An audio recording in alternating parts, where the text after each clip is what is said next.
Can a team find something so disastrous that it takes away the championship, and at the same time discover a technical solution that could dominate the entire next season?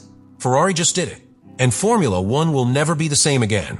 Subscribe to continue uploading more of this type of content now, if we continue. Thursday night, in the most restricted corridors of the Yas Marina paddock, news leaks that falls like a bomb among the Ferrari engineers. While the spotlights illuminate the usual glamour of the Abu Dhabi circuit, inside the Scuderia pit there's a completely opposite atmosphere. Tension, silence, and an unbreathable air. They just found something.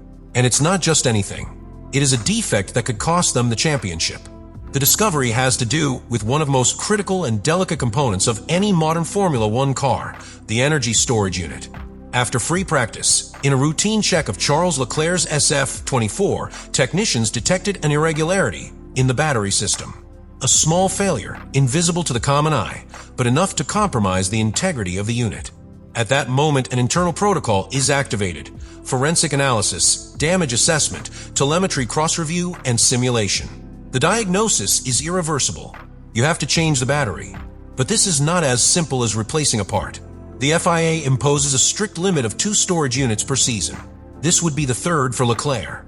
The punishment is automatic: 10 penalty positions on the starting grid. And here the real drama begins. Ferrari not only loses performance on the track, mathematically loses the possibility of wresting the Constructors' Championship from McLaren. They were only 21 points away. With an impeccable performance, a 1-2 in the race, and a bad day for Woking, it was still possible. But no more. The most ironic, or perhaps tragic, thing is that this anomaly occurs on a circuit where overtaking is not easy. Yas Marina, with its layout of medium curves and long chain straights, severely penalizes cars that are trapped in dirty air. That turbulent air directly affects the temperature and performance of the tire.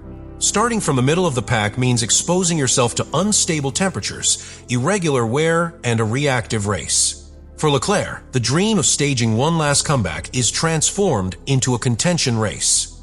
Project 677 represents the car with which Ferrari will face the 2025 season. But unlike previous years, where the cars were born as incremental improvements to the previous platform, this car is a direct break with everything that came before. Enrico Cardil's technical direction has taken a step that few expected, abandoning decades of traditional design and betting on a system that until now only Red Bull had successfully mastered. This is the pull rod front suspension. For years, Ferrari insisted on maintaining the pushrod configuration of the front axle, claiming that it offered more mechanical stability during corner entry. But that came with a hidden cost: managing airflow to the ground.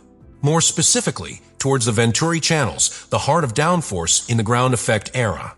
With the pushrod, the upper arm was in a position that interfered with the clean flow of air that the floor needed to generate load. It was like having a bottleneck right where the most freedom was required to create aerodynamic suction. The switch to pull rod is more than a geometry decision. It is a declaration of principles. And what Ferrari has discovered in the wind tunnel is that with this new approach, the flow into the channels is exponentially more efficient. The air arrives with less turbulence, with more static pressure, and allows the diffuser to work from its base with a power that the SF24 could never achieve.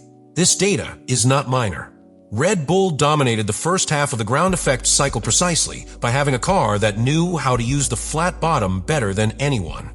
Ferrari wants to replicate and surpass that concept. But it's not just aerodynamics. The new chassis has been designed from the ground up to accompany this change. The suspension mounting points have been modified, the weight has been redistributed, and space has been optimized for new internal cooling channels. All this, validated in recent weeks by cross simulations between wind tunnel, CFD, and structural tests with real components. In technical forums, where unofficial data circulates, there is even talk that Project 677 is the car that produces the most load per kilogram of mass in Ferrari's recent history. And that, in an environment where every thousandth counts, is a generational leap.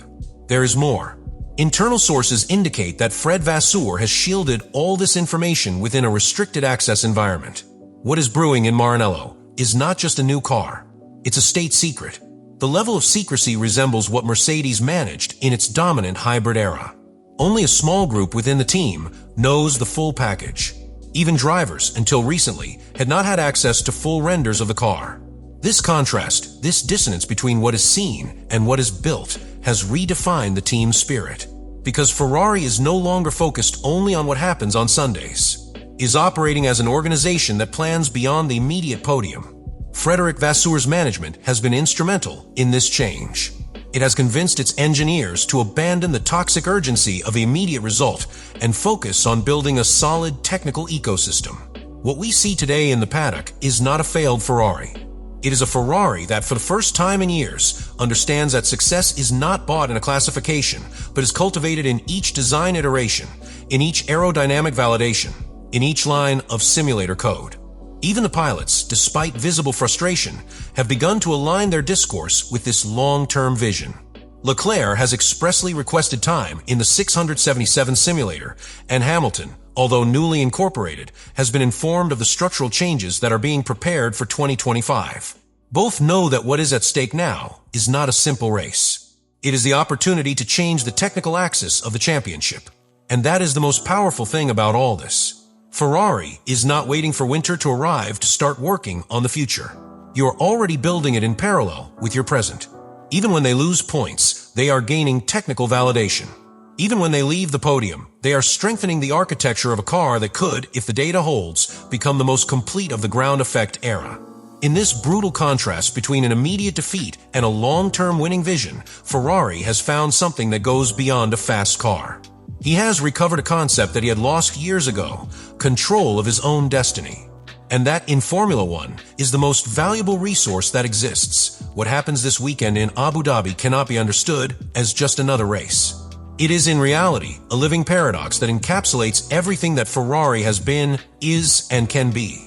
On the surface, we see a defeated team, a penalized pilot, a constructors' championship that is slipping through the fingers, a car that, despite its efforts, was never enough to close the gap with the leader. At first glance, it is a sad ending, one of those last races where the result is already written before the lights go out. But if you look closer, if you listen to what is said quietly in the technical briefings, and if you connect with the real pulse of what Maranello experiences, what emerges is something completely different. It is a rebirth that hides behind the smoke of a final disappointment.